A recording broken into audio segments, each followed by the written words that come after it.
Hi, and welcome to the Filmmakers Compass podcast, a show where we talk about movies and World War movies. I'm D-Man, joined by CP. And CP, how are you doing today? Dude, I'm doing great. How are you? Well, my football teams are winless. So I know we've talked about sports at the top of this podcast for like the last few weeks. I was all excited for football to come back. I was literally like, go Irish. And now the Bears are 0-2, Notre Dame's 0-2. And I'm depressed. I'm sorry, man. Well, you should be depressed too, because they're your teams. Yeah, I know. At this point, it's kind of like, I guess we're just looking forward to, basketball season. I think I should just go put on a movie. Probably put on Star Wars. That'll raise my spirits. It's like when I was a kid and I used to stay home from school and I just put on like Star Wars or Dragon Ball Z and have like the best day ever, even though I was, sick. So, yeah, I mean, I don't know, man. Sports, they break your heart, but it's so much fun. That they will. So, anyway, glad we're back, and I'm really excited for our episode today. We have a couple of good topics, switching gears a little bit, but we'll get into that in a sec. Top of the episode, as always, let's go ahead and jump into some shout outs. Yay! So, first up, I want to give a big shout out and thank you to Caitlin for joining us last week on the Jaws / Universal Behind the Scenes podcast, which was, a ton of fun. Thank you, Caitlin. Obviously, the episode was well received, and we'd love to have you back on the show again to talk more movies and more behind the scenes at Universal or wherever else you've worked. I would love to know what movie debates you guys had when you worked in retail. Maybe she used to work at an old video store. I don't know. We'll have to dig a little deeper. But thank you so much. It was a lot of fun. And we'll keep an eye on something for the future for sure. Dope. Next up, we have a shout out going out to Ivor, who said, Caitlin was great. Her excitement for Jaws came through the podcast, made me think about going to Martha's Vineyard myself. One last thought on Sorcerer. It is the name of one of the trucks in the film. I'm thinking it is the one Roy drove. CP, I'm caught up on Alien Earth. This shows what sci-fi can be when it is done correctly. Amen. Ivor, I'm so glad you're caught up. Just if anyone is wondering, I am all in on Alien Earth. It is like my favorite new show of the year. It is actually what I want from an Alien show. It's great. That's awesome. And then he did say, D-Man, I will get caught up on Andor season 2 soon. So you guys know how I feel about that, but I am going to be watching Alien Earth myself. I actually watched Alien. I don't know.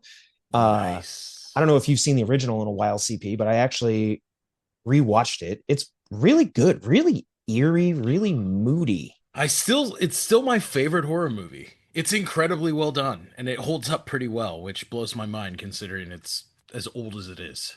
Yeah, it kind of reminds me of I think when people think of Alien, they think of Aliens, which is the James Cameron sequel. Action movie. Right. So I think that's what they think of. And in a lot of ways, I don't know, it kind of reminds me almost of like the Terminator, where people think of Terminator 2.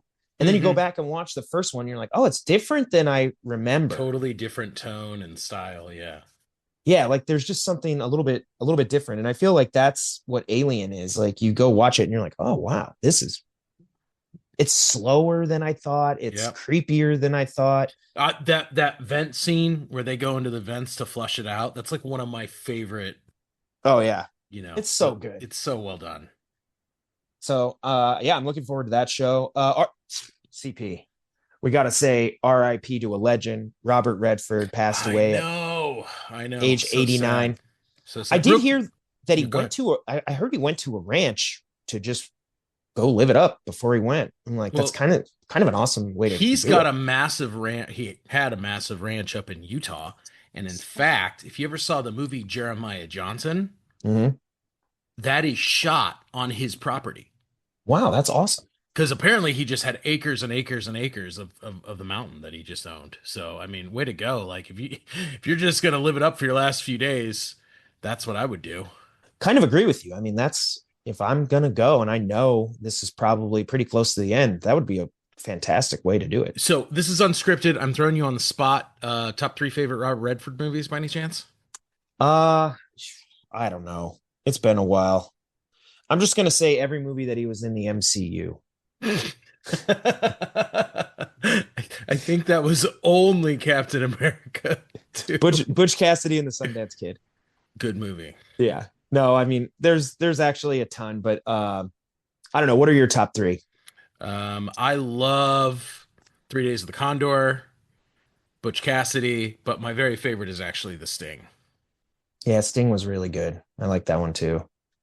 Um, I mean, it's one of the guys too that I mean, he was directing as well, right? At towards like the latter part of his career. Yeah, also the other thing I always really respected about him as an actor is he would kind of do like a big poppy mainstream movie, and then he would almost always follow it up with like something that's much more kind of indie art house about a subject that he was really passionate about. And I think that that was kind of cool because he's like, yeah, I'll do like the major movie, but then I'll do the passion project that I care about. And he That is almost did that cool. his entire career.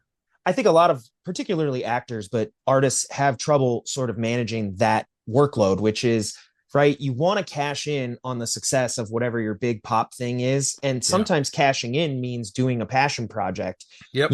and not necessarily, scoring a big hit at the box office, but getting to do something that you really want to do.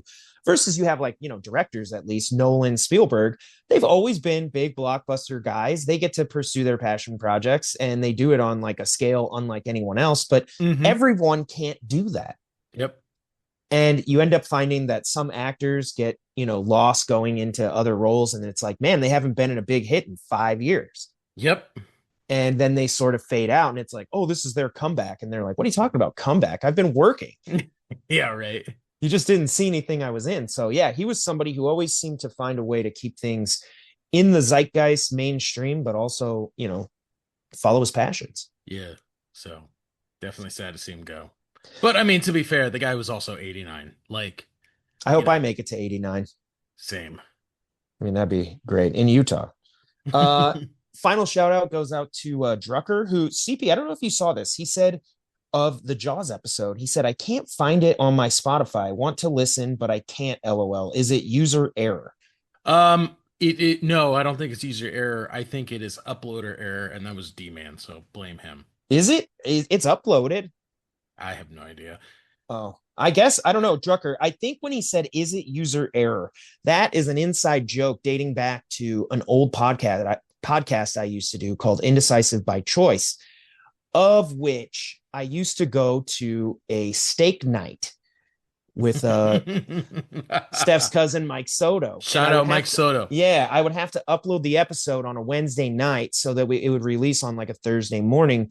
But the issue was that at steak night, I would end up getting totally hammered. And I'd come home and like just forget. I fell asleep on my couch one time and woke up, and Drucker's like, "Where's the episode?" And it was my fault. So I don't know about this one. I'm not sure why it didn't show up in Spotify, but it showed up for me in the podcast and everything. So I don't know, unless I'm missing something. But Drucker, hopefully you were able to find it and hopefully you were able to listen. So, and Well, if not, and you're listening to this one now, you should be able to go back and find it. So all of that. as So, long as you found it, Drucker, we always love your feedback, but I just want to make sure you got what you needed. So, all right, CP, that does it for our shout outs this week. Let's throw it over to you. It's now time for box office breakdown.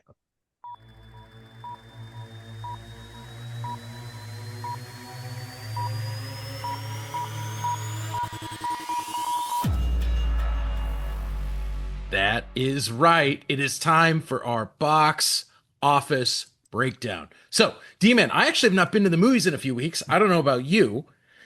Yeah, it's been a minute. But there's a whole bunch of new movies in the top five that were not there the last time we did a box office breakdown. Awesome. That's exciting. Number five, this is a movie I know that you've seen. I don't know if you've seen it recently in the theater, but I definitely need to, and that is Toy Story. Nice. It's Made back. close to 3.5 million in its re-release for its anniversary, and I mean, who doesn't love Toy Story? I know it's such a classic film. The story is timeless. Its place in pushing the boundaries of animation and Mm-hmm. special effects, and in general, it was just a smash hit for Disney and Yep, Pixar. incredible. So I definitely need to try and make it over there and check that one out. Number four, The Long Walk. It's made close Ooh, to $12 million. This is based on a Stephen King story. Do you know anyone who's seen it yet? nope, have not seen that. So I don't know. I'm assuming they're trading in on the you know, fans of the IP. So Probably. Number three, Downtown Abbey. I'm sorry, Downton Abbey, the grand finale. Not gonna lie, D-Man, this is not on my radar. yeah, Never I've seen the watched the trailer. show. Seen the trailer a couple times. I know people swear by the show, and to them, I tip my cap. And I hope you enjoyed the grand finale. But I've never watched it. I also find that when they do movies like this, you are literally making that film for only fans of the show. Like, there's almost in no world am I, someone who's never seen it, going to go see this movie and start there. Right, and it's only made about 20 million, and I can't think of it making a ton more than that, just because again, it was made for a super niche audience. Yeah, right. Number two, now this was actually number one last week, and that is The Conjuring Last Rites, and Ooh, that's made about $26 million in the box office. right on cue for fall. That seems like However, a the total gross of The Conjuring is 131 million. So still ranking bank. 2 weeks, it's made a lot of money. So good on them. Nice. And I'm assuming that took the horror place of weapons. I believe so because Weapons has slipped down to number six in the box office. It was three previously, so it will probably be around for another week, or two. But yeah. It did really well. So, and Conjuring's doing really well. It's that Well, time of year. Weapons made close to 150 million. I mean, Conjuring's made 130. Both of those should get at least another week in the box office or two. And Probably number a one, sequel. Yeah. Demon Slayer, Kimetsu no Yabi, Infinite Castle. And that made in its first week $70 million.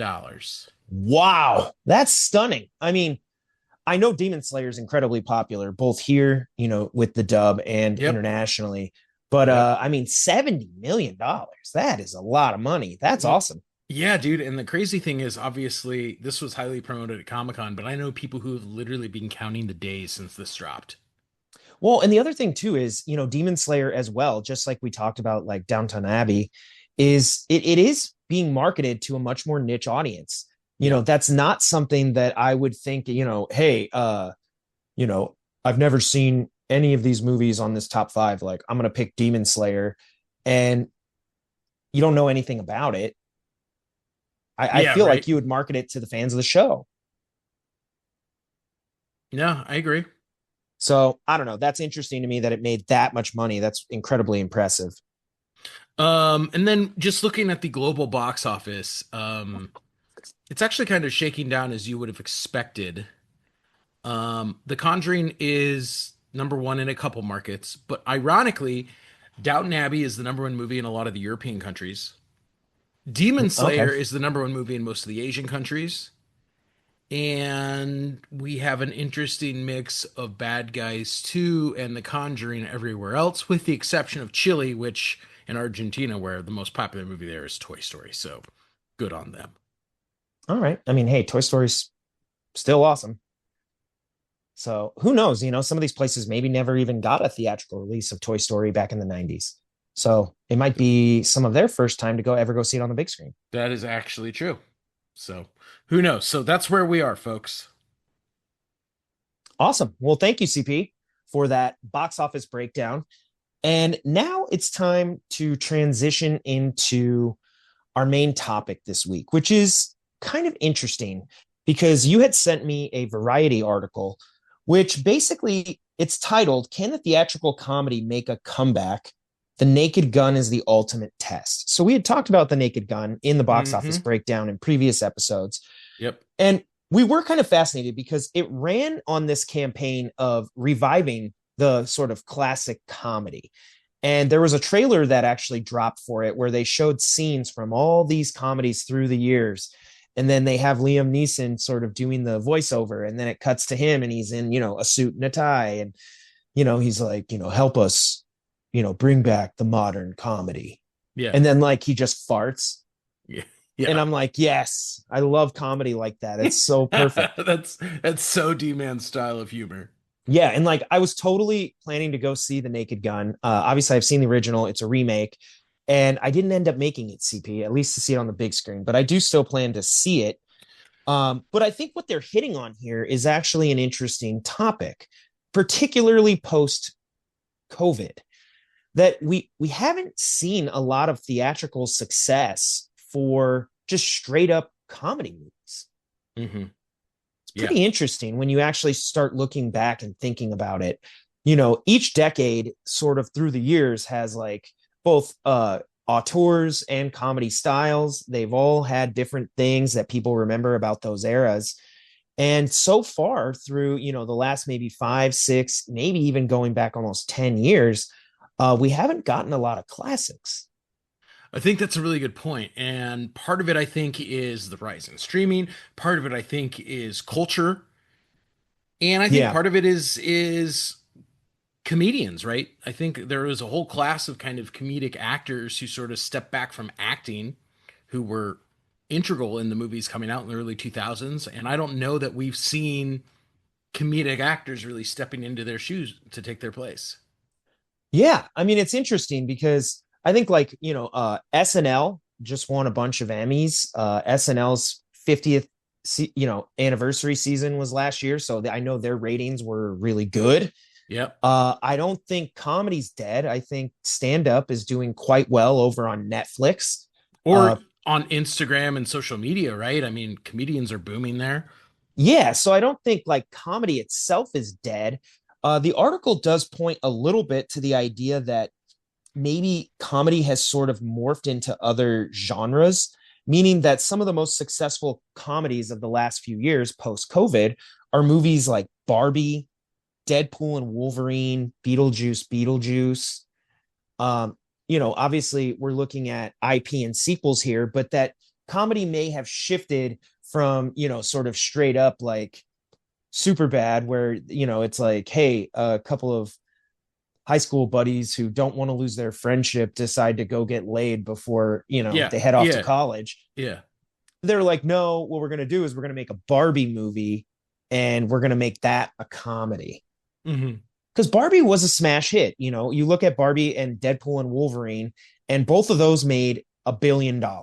And Yep. particularly Deadpool as a franchise has just been incredibly successful overall. Yep.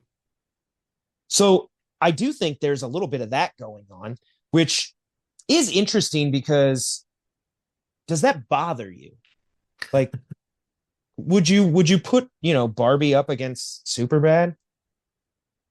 I mean, not Um, you personally, I but mean, as a comedy, well, I don't think that it is, but it's also not in that true comedy genre, right?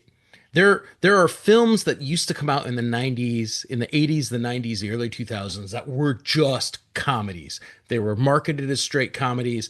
They had the kind of reoccurring rotation of comedic actors, yeah, and they were all made for, 40 to 70 million dollars, and they turned a profit.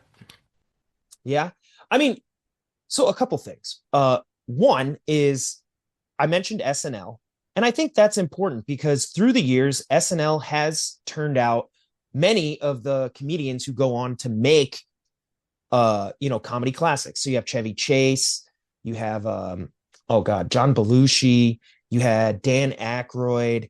In the 90s, you had Will Ferrell, not Billy Madison, Adam Adam Sandler, Sandler, Chris Farley, David then Spade, then you have like Will Ferrell, Chris Kattan, some of these guys mhm, out of that era, some of the women. Amy And Poehler, Tina Fey. Yeah. yeah, like so you go back through SNL and it's also, through their sort of, going to comedy troupes and recruiting comedians, up and coming comedians, stand up, bringing them through SNL and then going on to make movies. That's a big part of it. The most recent version of that was probably Pete Davidson, Yeah.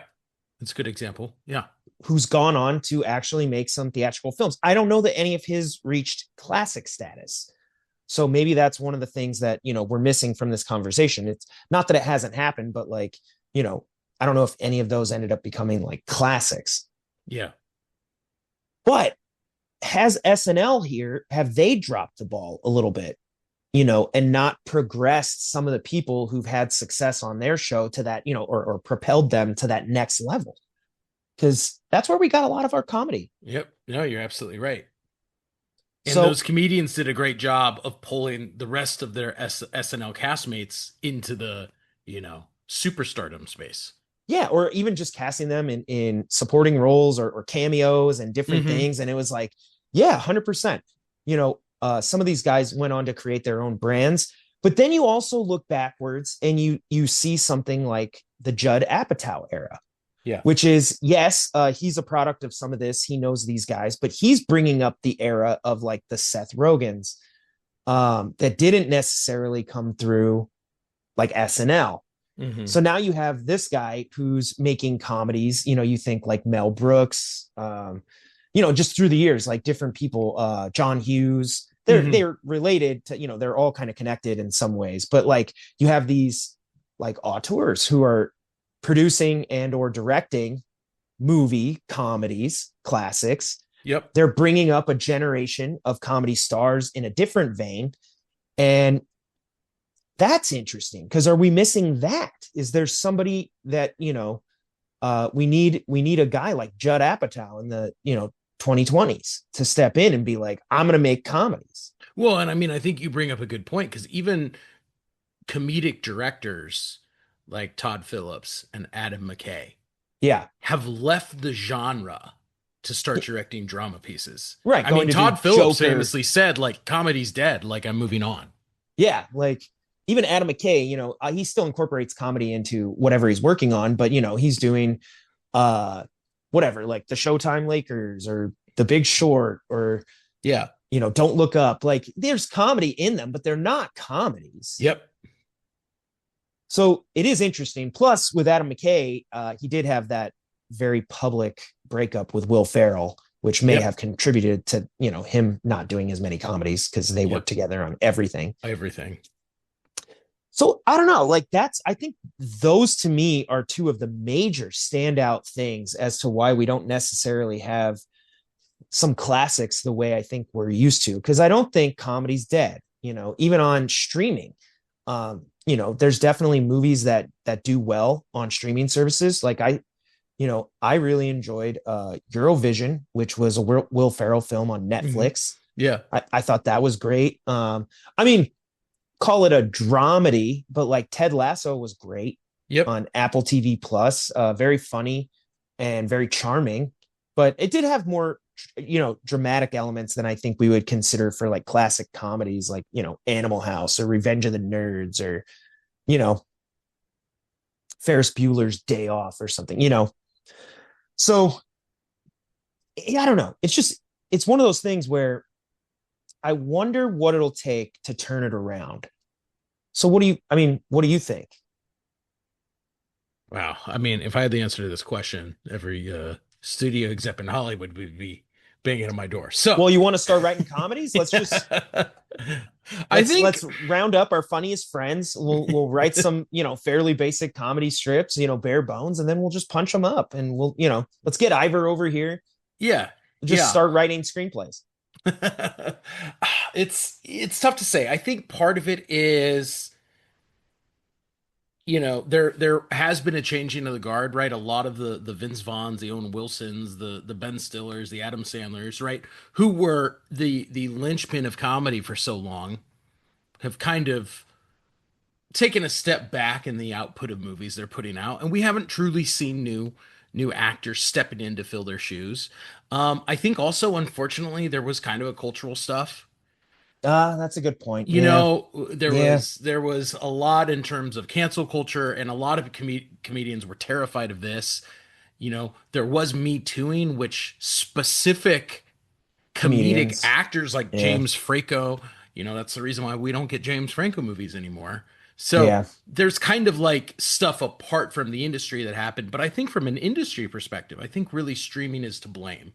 And that just is the Mm. idea of if you're going to do these movies that cost around $50 million, um, you know, Yeah.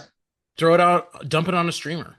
I That's a mean, the good thing point is, too. The problem is with comedies becoming classics, I think you're hitting on a very important point. It's not that there aren't successful comedies, particularly on streamers. It's that they don't garner the same audience size that they used to. They're Yep. probably much more niche. They performed well for a streamer, but it didn't reach that like cultural moment. My Big Fat Greek Wedding was incredibly popular. It even ended Yeah. up getting a bunch of sequels, which were probably nowhere near as good. Crazy Rich Asians did really well. Yep. But they had their cultural moment.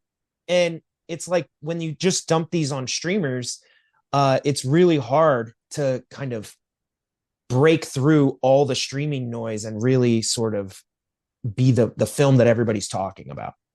Well, and I think I mean, the theatrically released comedy matters in the sense that when everyone comes out and is quoting The Hangover or Old School, right? Yeah. It embeds the movie in the zeitgeist. And that doesn't happen now. Because when we watch it, you watch it and then a couple weeks later I watch it, we don't sit there, throwing lines back and forth like we used to. There's that famous Yeah. meme on social media about how before social media, right? We used to just quote Anchorman back and forth. And I'm like, yeah, that is kind of true. Well, I remember in high school, which I know at that time, we weren't necessarily going to high school together, but I remember at my high school, one of the movies that was getting quoted back and forth was Napoleon Dynamite. Yeah. Oh, Tina, you fat lard. And Yeah. like, Yeah. I could throw the football over them mountains, like Yeah. Yeah. Uncle Rico. And like, it just got quoted to the degree that I'll probably never forget some of the quotes. And I've only seen the movie probably like 2 or 3 times in my whole life. Yeah. Yeah. But Yeah. it was just quoted so frequently that it was like you almost had to see it just so you were in the know. Yeah. Yeah. Or, I remember I think it was either 2005 or 2006, Superbad came out. Yeah. And I remember being blown away by the way the characters talked. I was like, they talk like us. Yeah. Like Yeah. one of my favorite things about Superbad is that it's this witty, fast moving dialogue, but they're just saying dumb shit. And it's like, yeah, that's how like a young, probably 15 to like 20-year-olds talk, Yeah. with whatever the lingo is of the time. Now there's all these other phrases that people say. I don't even know. I'm not even going to try CP. Yeah. So I I think don't that's know. just part of it. Well, and the other one that you hit on that I think also makes a lot of sense is that for theatrical releases over, basically since COVID, they are relying really heavily on like tentpole films, franchises, and established IP. And comedy goes against almost all of that. Yep.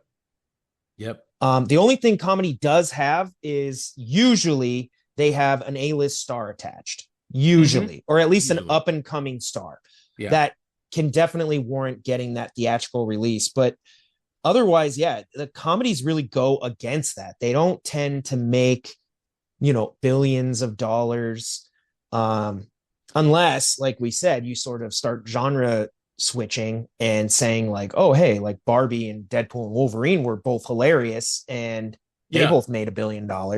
Yeah. And maybe that's part of it is the success of those movies have also prompted the studios to look at, hey, what are we going to greenlight for theaters? And we're not going to greenlight just classic comedy concepts anymore. Happy Gilmore, Billy Madison, because even back then, that's Adam Sandler coming out of SNL. I mean, he wasn't a massive star at that time. Yeah. Now he can get shit greenlit. He has that deal with Netflix and everything, but back then, I mean, that was probably a little risky. You Yeah. don't know yet. Yeah.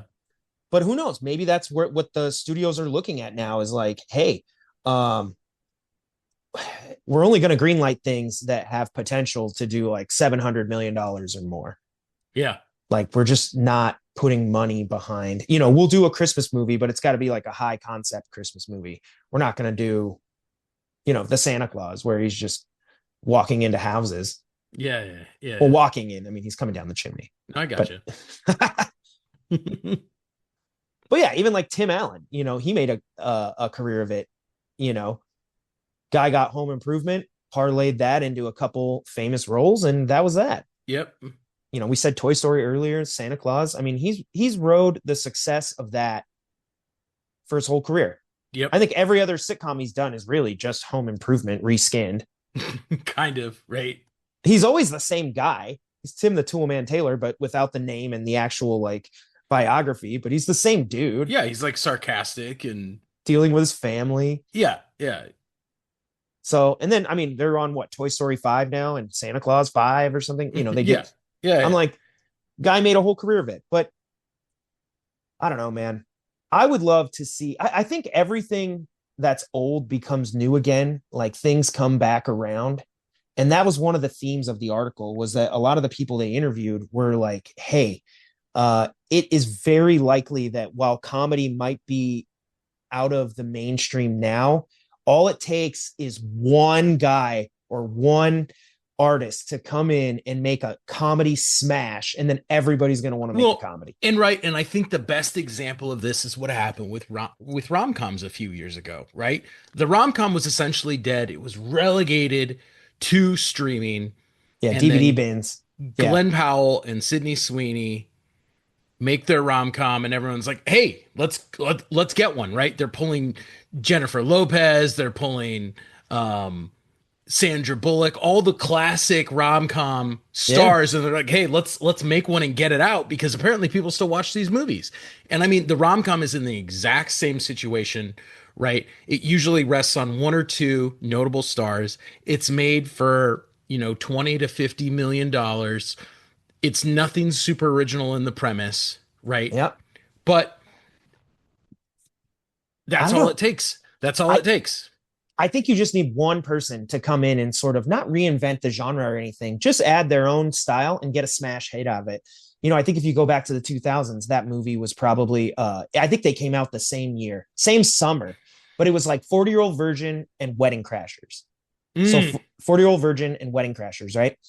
yeah. Uh, 40-Year-Old Virgin is the Judd Apatow new style of comedy that prompted everybody to be like, whoa, this is really cool. You could tell a comedy like this with like this heart and all this. Then you go over to Wedding Crashers and Which it's is it's like Will Ferrell and Vince Vaughn and right. It's Owen this Wilson and relic of those old. guys. Yeah. Yeah. So it's them still doing their whole thing.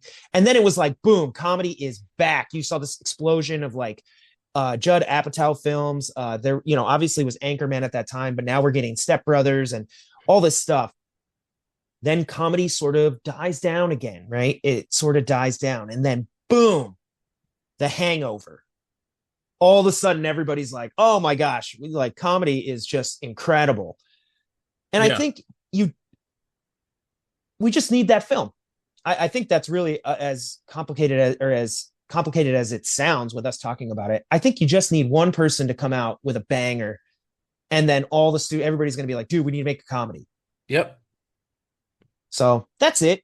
That's my opinion. Is at the end of the day, there are a ton of reasons why we are where we are. We haven't gotten a bunch of modern classics, but really, everything old is new again. We just need somebody to come put a shot of adrenaline right back into the comedy, and then we'll be clamoring for them. Yep. That's all it takes, man. So one of the things I also want to talk about though, because I kind of hit on it with like Tim Allen, is why the hell is it so hard for comedies, particularly Oh, comedy classics, to have good sequels? yeah. That is a good question because you get a great one and then it's usually followed up by just a abysmal piece of crap.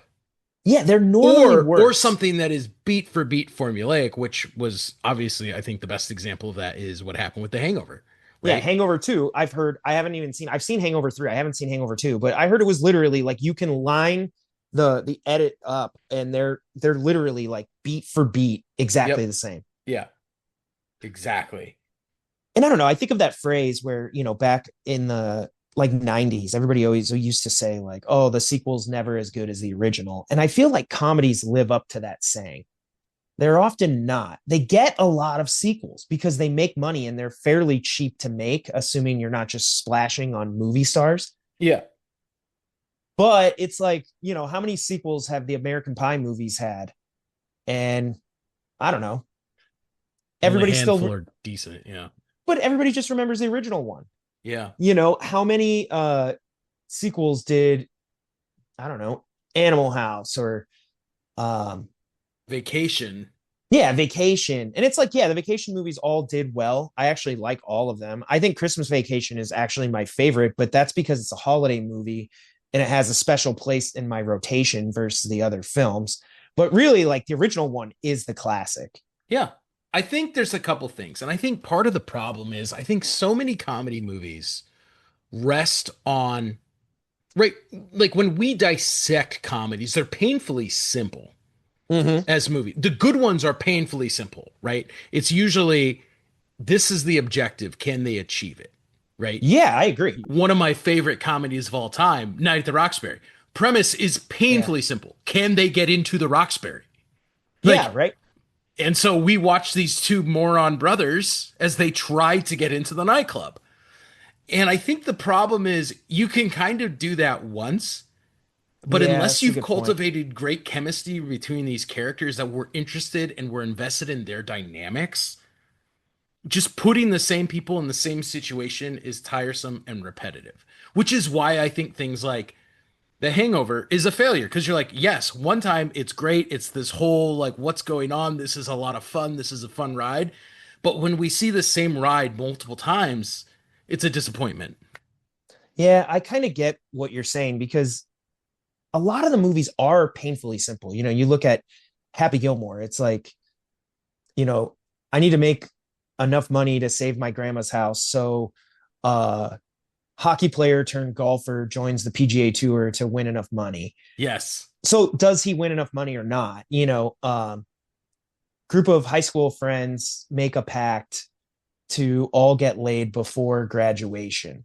Do they get laid or not? Like Yeah. that Yeah. really is the plot. It's not complicated. I mean, in fact, to the extent that, Superbad almost, borderline borrows it in a different format. Yes. Right.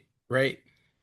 Um, yeah, like a lot of them, it's like you can't overthink it. But like, how many times does like a friend group make a pact? And if you're just going to repeat that in the sequel and they're like, oh, now we're going to make a pact that we're all going to get jobs by New Year, Yeah. Yeah. you're Yeah. like, I don't know. I mean, it could be funny, but like the premise wears thin because Yeah. it's so simple. The Hangover, like you said, for as fun as that first movie is, if you're going through that twice, it's like, I think you guys have a problem. Like, Exactly. Exactly.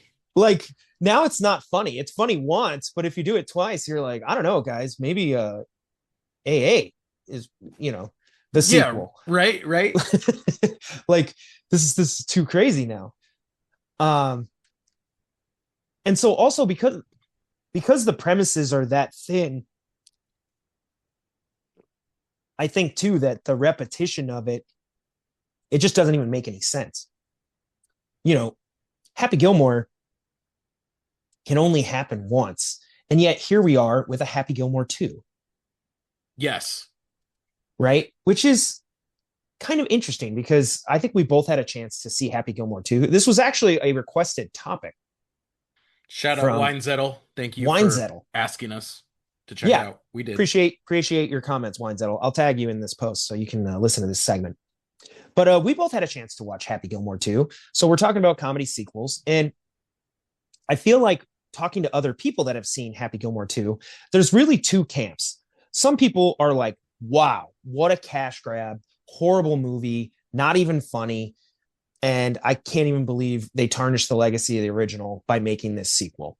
And then there's the other camp, which are most likely Adam Sandler fans in general or Happy Madison fans, his production company that makes all their movies and works with all their collaborators. They love Adam Sandler movies. They love Happy Gilmore, of which I would say Happy Gilmore was made for fans of the original. It's much more in the vein of making a movie for that niche audience. It's not a movie for everyone. It's for fans that love the original. So what do you get in this movie? You get joke rehashes. They literally do flashbacks and callbacks directly to the original movie. Mm-hmm. Mm-hmm. They repeat jokes in new contexts. There's tons of cameos. Mm-hmm. Literally, it's a movie that is simply made for that fan base. of which I found that those people really enjoyed it. Yeah. Uh, so it was interesting because I found this sequel to be incredibly divisive. Yeah. Where some of the other ones, I think there's a consensus that everybody's like, nah, this is just bad. Yeah. Um, so I don't know. What were your thoughts on Happy Gilmore 2?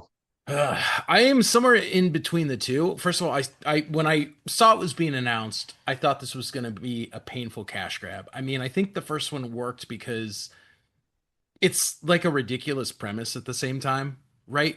Yeah, But like there's cultural stuff going on. Like this is Adam Sandler on the upward trajectory of his career, right? He's yeah, followed up Billy Madison with this.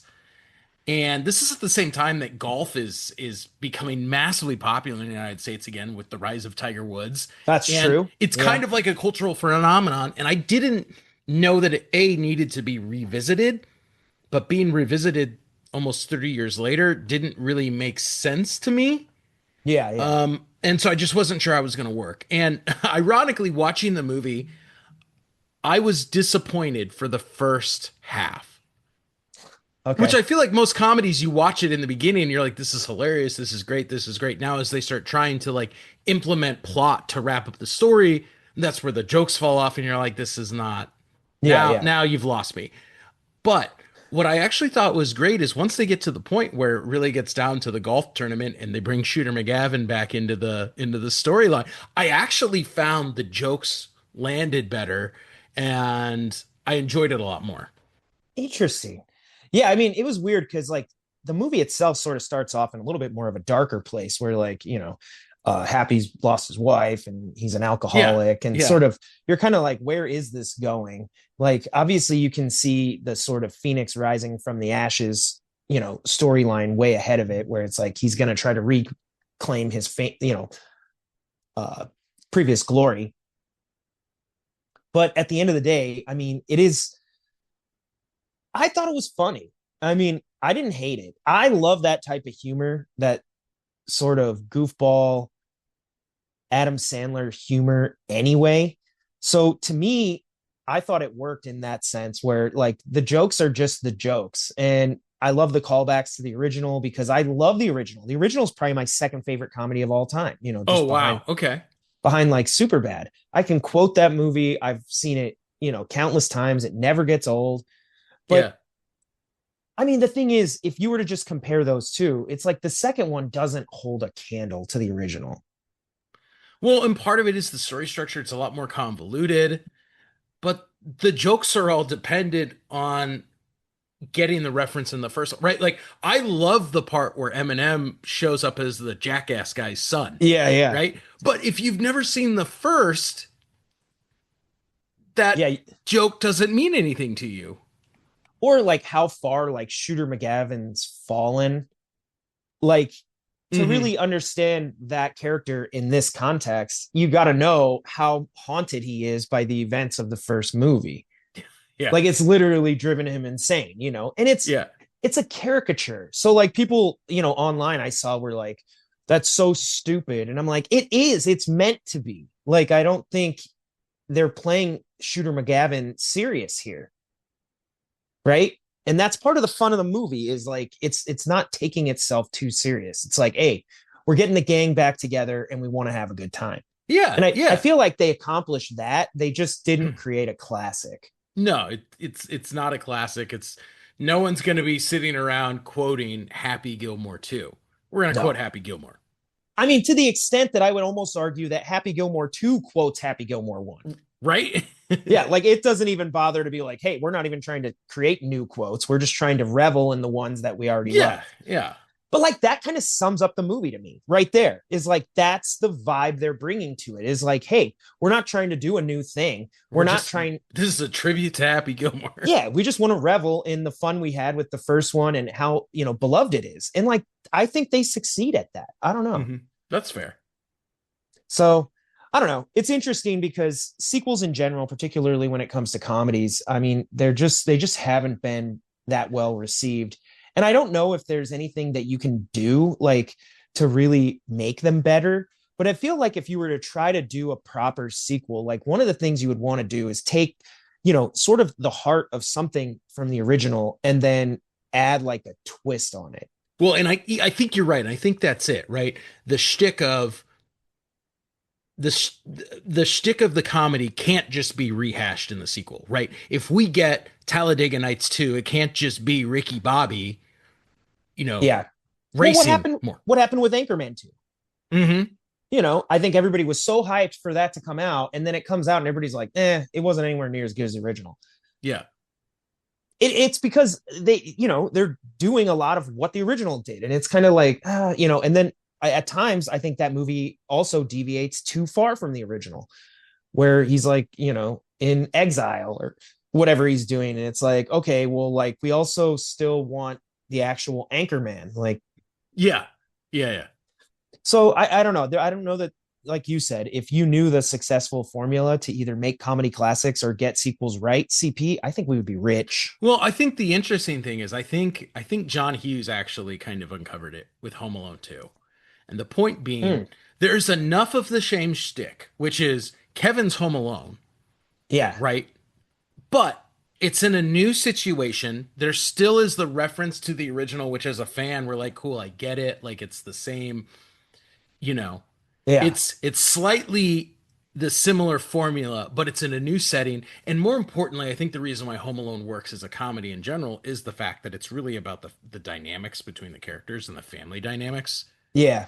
which results in Kevin being left at home, as opposed to just, oh, we have to do this one thing. That does make sense because when I was saying like you give a twist on it, it's like Home Alone 2 doesn't just rehash the same thing, but this time during summer vacation. And he just Yeah. stays home at a different time of the year, but really you hit the same beats. They do hit some of the same beats, which is fine, particularly at the beginning. Like it Yeah. almost opens in very familiar territory. But the moment that he gets separated at the airport, the film does start to deviate. Yes, the bandits, now the sticky bandits, they do go through a house of horrors at the end, just like the original. And obviously, it's new traps and different things. Yeah.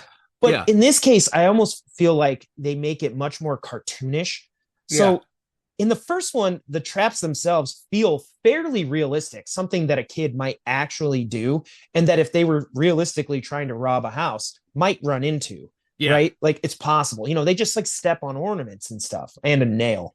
But in the second one, I mean, I remember what's his name, Marv, literally like gets shocked and he's like, "Ah," Yeah. like Yeah. screaming, and then like he literally turns into a skeleton. Like they Yeah. make it much more cartoonish. So there's like a twist on it where they're like, okay, but this time the gags aren't going to be what an 8-year-old would do. They're just going to be hilarious and over the Yeah. top. And so, like, yeah, I think Home Alone 2 is actually a good example because I've heard of a lot of people, and we talked about this on our holiday episode, that actually love Home Alone 2 more than Home Alone, Hmm. which is kind of nuts because I think the original's really the classic. But No, I agree. I think another one, and I know we mentioned this before, is Daddy's Home, right? The mm, original Daddy's Home is the father stepfather dynamic yeah, between Will Ferrell and Mark Wahlberg. but they're adversaries, right? Yes. So in Daddy's Home 2, they changed the dynamic between now these two, who are both friends, are now reckoning with their fathers, who are even more extreme stereotypes of them in the first one. And how Yeah, does these additional characters create to the conflict? And which that works. That yeah, twist it's works. just enough of a twist where you're like, okay, well, we're bringing in now like even the more badass dad and the more, soft, like gushy, flamboyant dad. And Yeah, now we're changing the dynamics of the whole thing, but it's still kind of the same concept. yeah. I think you're right. I think you're hitting on something. I don't know how to describe it, but like you have to, yeah, you just have to keep the elements. You need the vibe and everything from what made the original great, but you just got to turn it just a little bit so that it's different enough that you're like, okay, um, this stands on its own Hmm. versus like being dependent, like Happy Gilmore 2, where it's like, I mean, if you haven't seen the first one, it won't work for you. Yeah. No, you're totally right. You're So, totally right. well, on that note, CP, I did want to end the episode then asking you for a list. And Ooh, okay. because we're talking comedy sequels now, I'm curious, what are some comedies that you would like to see a sequel to? Okay. Um, that's a tough question because again, what's a comedy worth seeing a sequel of? Again, like as I mentioned, I don't want to see Tommy Boy 2. First of all, there's no Chris Farley. Second of all, I don't think that shtick works again because he's already saved the dad's business. Yeah, high concept. I totally wanted to see a Ghostbusters 2. And it was not as good as Ghostbusters 1, but I wanted it. So, three comedies. So, honorable mention, and this would actually be the one that I want to see the most just because I love it, and that is Dodgeball. But it is actually Dodgeball 2, my understanding is in production. So, we Okay. will get it, and hopefully it doesn't suck. Okay. So, number three, I'm going to go with Starsky and Hutch. I don't know if you ever Oh, saw that, this. yeah, I did. Yeah. Ben Stiller, Owen Wilson. What I love about it, it's them and their friends, Vince Vaughn, Will Ferrell, Jason Bateman, and they're just having fun in the 70s motifs and aesthetics. I love when they're just having fun. And it's a movie where you see all the actors, you're like, they're all really into it. Snoop Dogg loves being the pimp, and like, it's just a lot of fun. And there wasn't enough of a plot that depended on the one shtick in the first one that I think we could see these two buddy cops getting back together in the 70s and going on more adventures. That would be cool. Yeah, I like that. Number two for me, Galaxy Quest. Oh, okay. Tim The Allen? Tim Allen Star Trek parody. I always loved it. I think it's hilarious. I would love to see the crew of the SS Protector on another set of adventures. That's honestly a movie I rewatch all the time because I just find it hilarious. Nice. Okay. And the number one for me, probably one of my favorite comedies, definitely one of yours, I know, Super Bad. How would you do a sequel to Superbad? Like, what would the twist be? Mm, Like, when they come back from college, I or think I would probably do it as that, right? Because the first one is, yeah, it's about the party and everything, but it's really at the core the dynamic between, the you know, friendship? Yeah. their friendship, right? What's going to happen when they go off to college and they're going to different schools? Are they still going to be friends? They conclude yes. I would like to now see the other side of this at the end of the first year or the end of college in general, like the two of them trying to get back together and rekindle that friendship that did sort of deteriorate over time. I do kind of like that because I think you have two things that you can really work with there, which is one, when friends that don't speak as often anymore, when they tend to get back together, they revert to the people they were Hmm. when they were younger, right? And you've seen this joke played out in sitcoms. I think Friends does a joke. How I Met Your Mother did a joke about this. How, like, yeah, when you haven't seen somebody in a long time, like maybe a high school friend, when you hang out with them, you tell the jokes from high school, you reminisce about that time, and you kind of revert to that person. But also, if you were to do that exact time frame where they come back after year one of college, you could also have that happen, but then they introduce elements from their new life that Hmm. throw wrinkles into that dynamic. Yep. I And think that that's could how I that could would be do it. cool. Like if one of them had a girlfriend, or maybe they've changed, maybe they don't like Star Wars anymore, they've grown out of it, and you're like, Yeah. what, Yeah. are you crazy? Yeah. That could be fun. I don't know. I agree. I definitely agree. Well, for my list, for my honorable mention, I'm gonna do Bill Murray's Groundhog's Day, Oh, which, okay. surprise, you just watched the original again. uh just kidding. Watch the original back to back, huh? That's funny. But no, I think for number three, I would like to see a sequel to Elf. So I know they technically had originally they did like a book sequel or something, Hmm. with the guy from what's it called, Big Bang Theory. I can't think of the Hmm. actor's name. Jim Parsons, I think. Yeah. They were Yeah. doing something with him, but I mean, I would love to see Will Ferrell back in the role as Buddy the Elf. But I think if you were going to do a sequel, you would have him in the father role because that's how the first movie ended, and Hmm. him probably having to teach his son something. And this may actually position Buddy the Elf as potentially maybe not the main character of Elf 2. Okay. Yeah. Depending on how you were to write the story, it may end up being the son who's actually more of the main character. but it could be a lot of fun Yeah. because holiday hijinks, and I don't know. I just love that character of Buddy the Elf. Yeah. Number two, I'm gonna go with another Will Ferrell movie here. And I'm gonna go, I mentioned it earlier, Eurovision Song Contest. I'd love to see them come back and try to win the whole thing. And a whole new set of songs and Yeah. some sort of dynamic conflict. I know the first one's a love story, but they're together in the second one. So it probably wouldn't be a love story. You'd have to add some other dynamic. Yeah. But that could be really fun. I thought the first one was just fun. I don't know. Yeah. Shoot me for that. But number one, dude, the movie I would love to see a sequel to for modern times would be the movie Office Space. Oh, okay. All right. That's good. I like that. I like that. Oh, you update it for modern times. They're going through AI layoffs. You have all the technological advancements. That's you true. have so much about the disparity between CEOs and employees. Oh my God, I think it would be so much fun. Mm-hmm. That was Mike Judge, right? Yeah. I mean, I would just love to see it. I think that obviously if they could get the same characters, but I wouldn't even mind a sequel with just new characters, Office Space, modern times. Yeah. I don't even care. I don't even know if you need the same characters. I would just love to see that same concept today. I wish Mike Judge had done that during COVID as just a Zoom-based movie. That would, oh my God, yes. Like something like that where you just add a twist, but that would be awesome. Like, I don't know, they could add a lot of fun, but I'm with you. And it's probably the type of thing that, yeah, workplaces have changed substantially since the 90s. Yeah. Workplace culture has changed substantially since the people 90s. Work from home. You have Zoom call. I don't know. I just feel like that. There's a thing called HR, Yeah. Yeah. That we've gone through, right? Like Me Too and all the second, I don't know. It would just be to me, maybe that's part of what makes a good sequel is if you can modernize something for the times, Yeah. It could be cool to do a modern day Animal House, or I don't know, if you can modernize something or really take on a different element, that could be the twist. Yeah, for sure, dude. I love that. But I don't know, that just seems I would fun like to to me. see that. That'd be a fun movie. Well, all right, CP, that actually does it for our episode this week.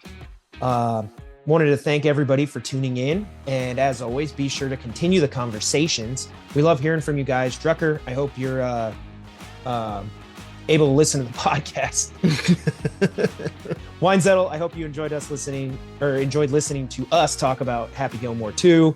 And to everybody else, be sure to keep the comments coming. So you can follow the show at FilmComp Podcast on Instagram, as well as filmmakerscompass.com, where we do have a feed of all the episodes. So if you can't find us on any of the platforms, it should be there. Yep. You can follow me at Big Kid D-Man and CP. You can follow me at NDCal5. Thank you for hanging out, talking movies with us. We will see you back here next week. Until then, keep watching movies.